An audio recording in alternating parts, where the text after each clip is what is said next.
So right along the golf course, there's a whole wall of blackberries on the other side.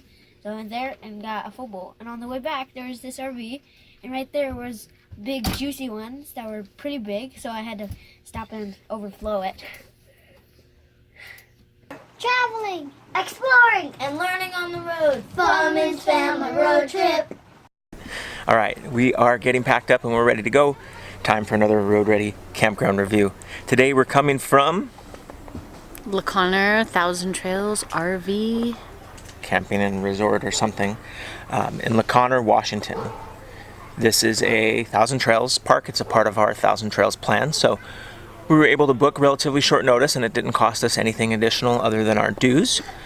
We have a water and electric only site. They do have full hookup sites, but when we came in we were told they were full, so we didn't worry about it. Full hookup sites are very rare. You have to already be in the park and then go try to get into one once you're already in. So you have to come into a no hookup site, and then if you're lucky you can switch, because they're very few and far between. The location of this park is about an hour maybe-ish north of Seattle, but it's right on Puget Sound, so there's some great views of the Puget Sound from here. There's a beach you can walk. The campground has many bathrooms around the park. There's an adult lodge that has shuffleboard, family room, there's basketball courts and all that. Didn't have any problems with the utilities, had pretty strong water pressure. We had good Verizon service, I thought. I didn't do a speed test, but I would imagine that it was up there, which I hear is a new thing, so maybe Verizon service wasn't very good here before. The biggest complaints I'd have were the bathrooms were really kind of dirty. I was in there taking a shower and the water just stopped. I'm lathered up and the water's not running, and luckily it came back on pretty quickly, but I'm not sure what happened there.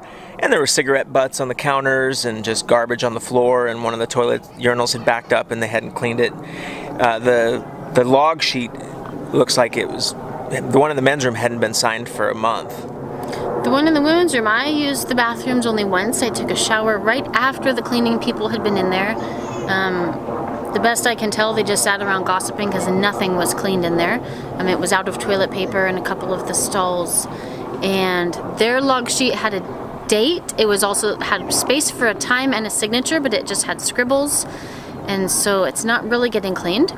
We used the laundry room and it's in even worse shape than the bathrooms. The washing machines, several of them were broken, and the ones that weren't broken were full of dirt and hair and twigs and all kinds of stuff, and they smelled like a wet dog, and the laundry room was just a mess. It was very filthy. So, our stay here wasn't bad. The kids picked blackberries the whole time, and we made blackberry syrup, and there are a lot of sites here, so it's pretty packed in, and you hear everything and everybody.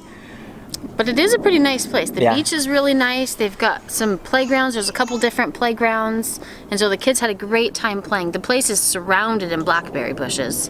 The staff I dealt with was always very cheerful and, was nice, so I didn't get a negative vibe. It was just kind of dirty and run down. The guy working at the front desk where you check in was super friendly. I went and talked with him a couple different times. All right, so we are going to get going and go dump and then head to Tall Chief, one of our favorite spots. Bye-bye. Bye-bye.